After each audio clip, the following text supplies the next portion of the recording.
Veteran actress na si Gloria Romero, pumanaw na sa edad na 91. Ikinalungkot ng showbiz industry ang pagkawala ng Queen of Philippine Movies. Nagdiwang noong December 16 ng ika-91 na taon ng kapanganakan. Sa edad na 91, glamorosa pa rin ang aktres na binansagang First Lady of the Philippine Cinema. Sa kanyang ageless beauty at walang kupas na talento, ay napakarami ng parangal ang kanyang natanggap. Ang pinakahuli nga ay noong 2018 bilang Best Actress para sa pelikulang Rainbow Sunset. Si Gloria ay meron siyang higit sa 250 na mga pelikula at mga production sa telebisyon. Tinukoy bilang Queen of the Philippine Cinema o Reyna ng pelikulang Pilipino.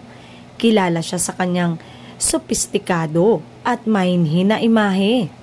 Isa siya sa mga pangunahing bituin ng ginintuang panahon ng pelikulang Pilipino noong 1950s hanggang kalagitnaan ng 1960s na naging pinakamataas na bayad na artista sa pelikula at isa sa mga nangungunang box office daw ng panahon.